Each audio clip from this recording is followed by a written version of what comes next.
Dr. Ian Maw has agreed to provide a brief overview of the Association of Public and Land-Grant Universities, where he currently serves as Vice President for Food, Agriculture, and Natural Resources, a position that's held for 14 years. Ian came to APLU from Rutgers University, where he served in several administrative roles, including Department Chair, Associate Dean for the college, as well as the Dean of Academic and Student Affairs. Dr. Maw received his PhD from Penn State University. Ian. Thank you very much, Mark, and welcome everybody. I'm very happy to be a part of this little bit of a history and discovery of history.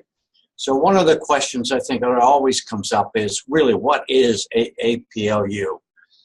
Well, to define it very simply, as you see there on the slide, it's really a research and advocacy organization of all of our public research universities, land-grant institutions, and state university systems across the country, and indeed looking broader now in terms of North America. Its primary goal is indeed promoting the excellence in learning, discovery, and in engagement. Next slide, please.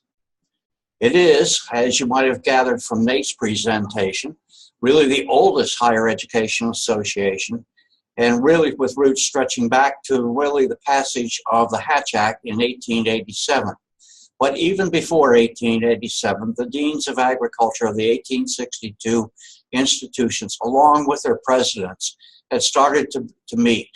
And as after the passage of the Hatch Act, they really believed that an association that would represent all the interests of those institutions ought to be brought together so that they could deal with common problems and common challenges and the solutions to some of the challenges that they faced in terms of research, in terms of development of curricula, and much later, of course, obviously, in terms of extending that knowledge to the broader constituency.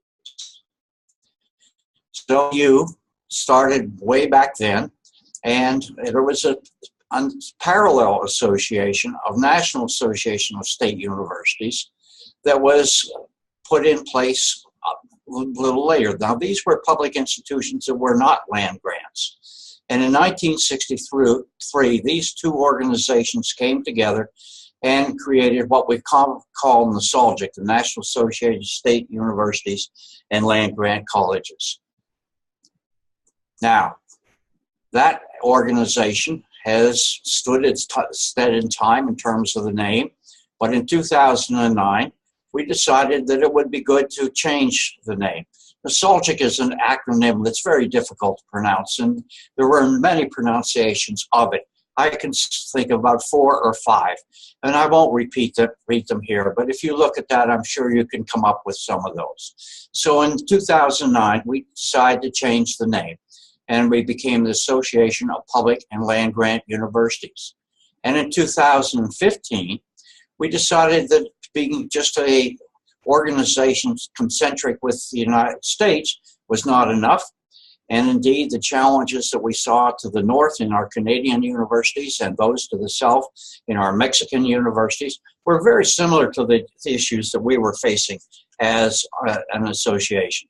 So we added Canadian and Mexican universities to our memberships. So today, we have the 237 members, comprised of 209 public research universities, 24 state university systems, 23 historically Black colleges and universities, which are obviously, as Nate talked about, the 1862 land grant universities, and several 1862 land grant universities.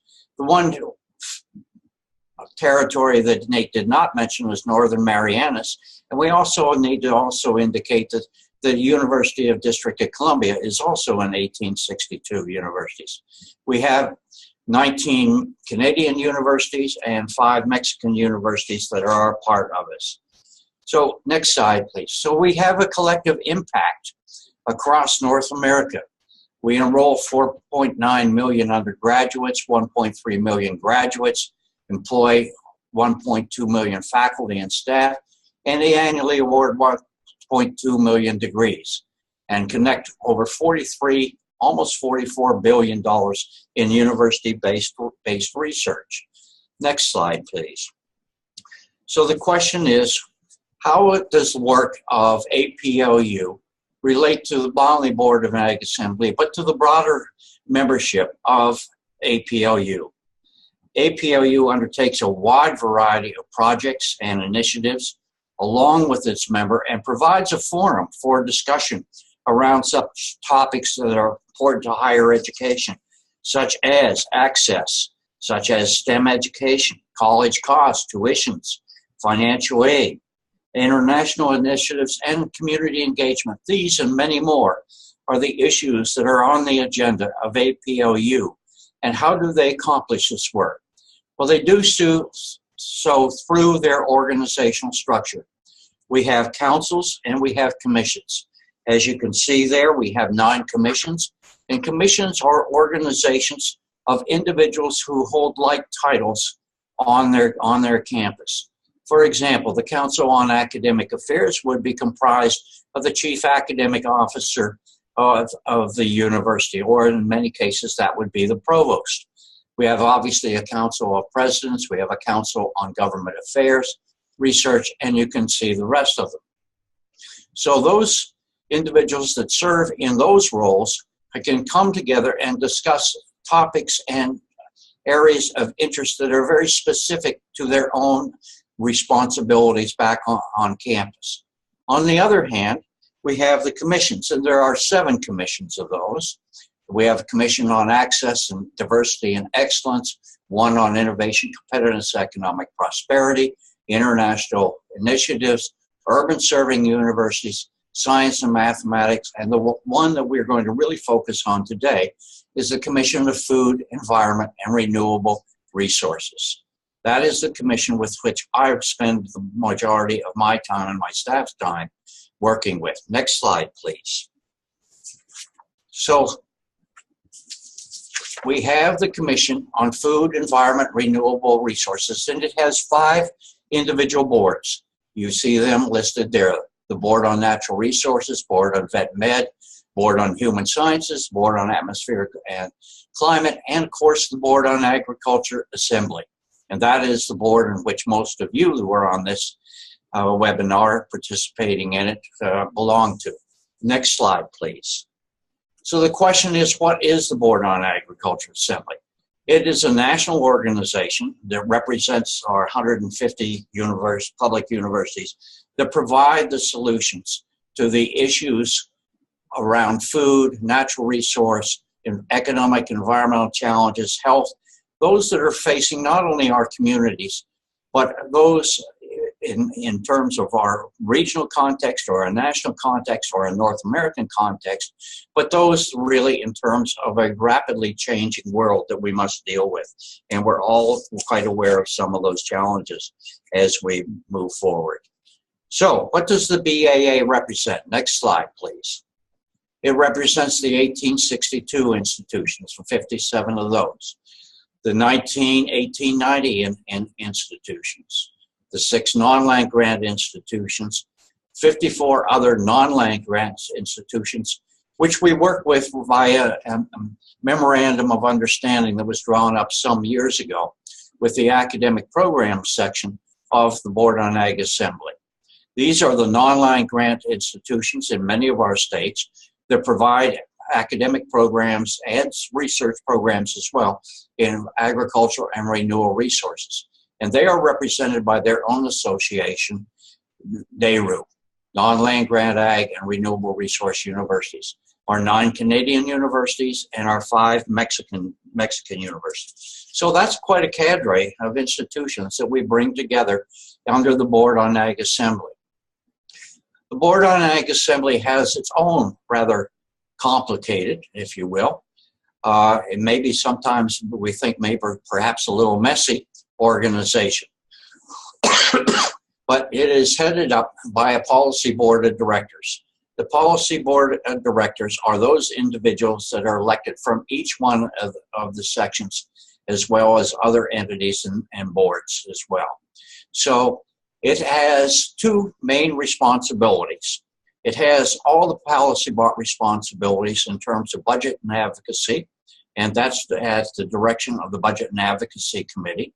And for legislation and policy issues, the Committee on Legislation and Policy, which used to be known as the Farm Bill Committee, because its real primary focus has been in the past and remains in the future today on the new Farm Bill as we move forward.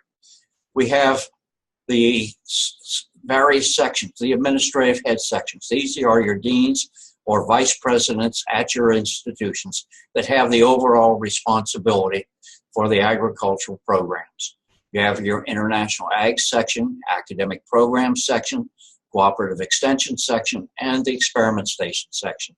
And each one of these sections has its own, if you will, I would call them, quote, board of directors. And those are what are known as our committees on organization and policy.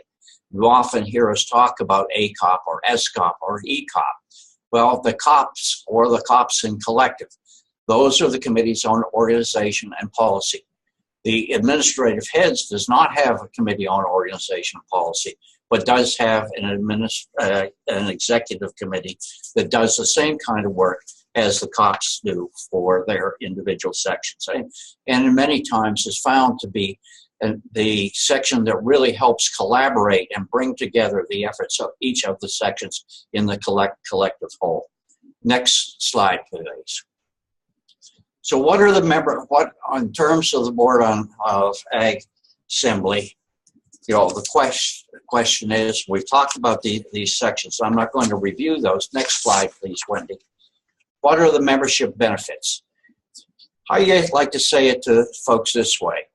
The benefits of membership on the BAA and even broader on APLU is really focused on the effort and participation that each individual puts into it. If one commits to working on issues of importance to higher education, importance to agriculture, importance to the programs that we have in research and extension, international programs, and academic programs, then your voice needs to be heard. And we are stronger when all our voices are heard as a group rather than as individuals. So my plea to all is, if you want the value of the organization, whether it's the BAA or the broader APLU organization, it is highly dependent upon your own commitment and participation in it. We want to have those voices represented, and we want to make sure that those benefits are there for you. Next slide. Obviously, we have partnerships that come from these relationships, partnerships with USDA, with industry, both locally and as well as regionally and nationally, partnerships with non-government agencies and other government entities well beyond USDA, NSF, NIH, EPA. All of these are working together in some fashion in collaborative ways to be able to position ourselves to address clearly the issues before us as a nation, as a continent, and as a world. Clearly, in many instances, there are professional development opportunities at the section level. And I would just note two professional development opportunities to each and every one of us. One is Lead 21, which is really a leadership development effort focused at rising leaderships from the faculty up through department chair. And then again, we have the Food System Institute. And FSLI is a premier leadership development organization for those individuals that already have some substantive administrative experience but are looking to advance their career to higher levels within the academic organizations where their careers are headed. So that is the balance of my proposal. And questions, please fire away.